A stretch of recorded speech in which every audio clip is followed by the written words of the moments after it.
राष्ट्रीय महामार्ग गुळगुळीत झाल्याचे चित्र आपण पाहतोय।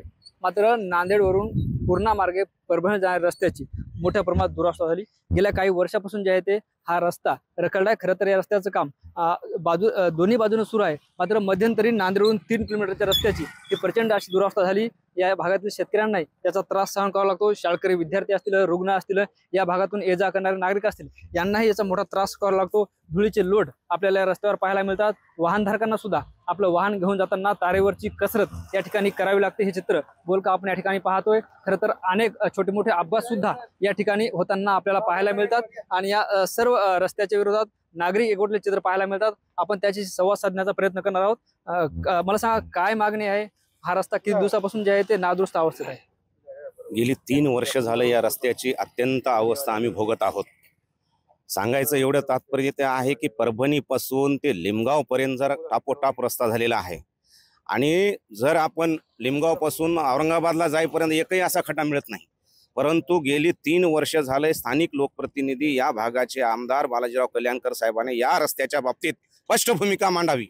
कारण जी परेशानी आमची होत आहे या धुळीमुळं, या खड्ड्यामुळं, कारण गाव माझं लिमगाव असल्यामुळे मला 2-3 वेळा जावं लागते। मीच नाही, सकाळी 4 वाजल्यापासून भाजीपाला विक्रेते असतील, शेतकरी असतील, आज यांची सगळ्यांची अत्यंत बिलकुल अशी अवस्था झाली की या रस्त्याला जावं सुद्धा वाटत नाही। अनेक फ्रॅक्चर झाले, अनेक लोकांचे अपघात झाले, अनेक लोक या रस्त्यावर मृत्युमुखी पडले। परंतु राजकारण या रस्त्यावर जे लोकप्रतिनिधी करीत आहेत त्यांनी राजकारण बंद करून जनतेसाठी यांनी उभं टाकायला पाहिजे। जनतेची समस्या सोडवणे आवश्यक आहे। आज असे वयोवृद्ध काही शेतकरी आहेत, आज कंबरडे मोडून चालले, त्यांचे मोटरसायकल चालवता येत नाही। एवढी हाल अपेक्षा आम्ही या रस्त्यावर भोगत आहोत। ही हाल अपेक्षा लोकप्रतिनिधीने डोक्यात घ्यावी। अन्यथा पुढची भूमिका काय?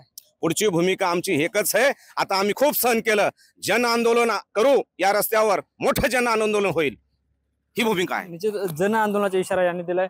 आपल्यासोबत स्थानिक ज्येष्ठ नागरिक आहेत। काका, काय सांगाल, या रस्त्यावर तुम्ही ये जा करता, काय परिस्थिती आहे रस्त्याची?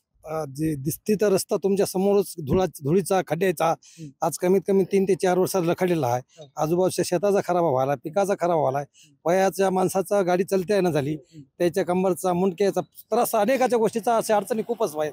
याचं लवकर झालं तर चांगलं होईल सगळ्याचं। मला सांगा, अनेक दिवसापासून रस्ता खराब आहे, धुळीचे लोट पाहायला मिळतात, अनेकांना त्रास होतो। स्थानिक नागरिक म्हणून काय वाटतं?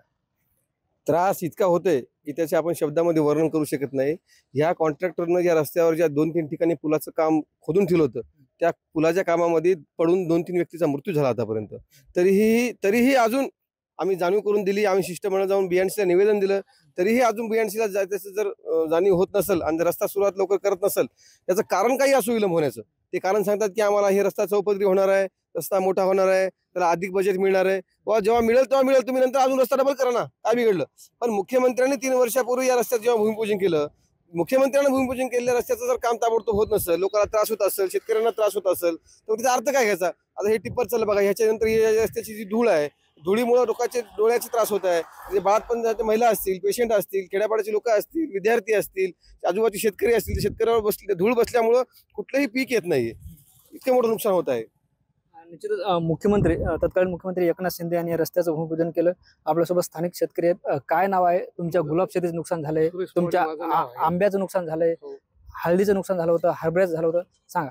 हो ना, माझ्या गुलाबाचं नुकसान झालं, 4 वर्ष झालं। आंबा पीक गेलं, हरभरा गेला आणि सोयाबीन गेलं। त्या धुळीमुळं 4 वर्ष झालं पुन्हा नुकसान झालं शेतीचं। एक तर सरकार येणे देत नाही आणि इकडं शेती पिकत नाही। त्या धुळीमुळं माझं कमी भरती 10 एकरचं नुकसान झालं। तर इथून पुढे जन आंदोलन करण्याची आमची तीव्र इच्छा आहे। बरं, मला सांगा, साधारणपणे तुमचं 10 एकरचं नुकसान झालं, या 3 किलोमीटरमध्ये किती शेतकऱ्याचं नुकसान झालं असेल? भरपूर नुकसान झालं। 4 किलोमीटर पर्यंत तर पूर्ण पिकं कमी भरती रोड पासून 2 किलोमीटर पिकं गेलेली आहेत। हो, तर एवढं नुकसान झालं की आतूनच नुकसान, 4 वर्ष झालं नुकसान आहे। तर आम्ही करणार काय? एक तर येणे नाही आणि इकडे शेतीला पिकाला धुळीमुळे आमचं पिकं गेली। येणे कशाला पाहिजे? शेतीला प्लॉटिंगसाठी येणेला परमिशन देत नाही आणि दुसरं शेती करायला तर ह्या धुळीमुळे सगळं पूर्ण शेती गेली। आपण बघतोय हे सगळे स्थानिक नागरिक होते, शेतकरी होते, यांनी सांगितलं की जे आहे ते प्रशासन आम्हाला प्लॉटिंग करायला परवानगी देत नाही आणि जी शेती आहे, जी शेती आम्ही कसतो, ती जी आहे ती या रस्त्याच्या धुळीमुळे जाते। आमचं लाखो रुपयात नुकसान झाले। प्रशासनाने याची दखल घेतली पाहिजे, हा रस्ता दुरुस्त केला पाहिजे अशी मागणी यांची आहे. त्याचबरोबर हा रस्ता लवकर दुरुस्त नाही केला तर आम्ही जन आंदोलन उभारू असा इशारा सुद्धा त्यांनी दिलाय. ज्ञानेश्वर लोंढे, TV9 मराठी, नांदेड.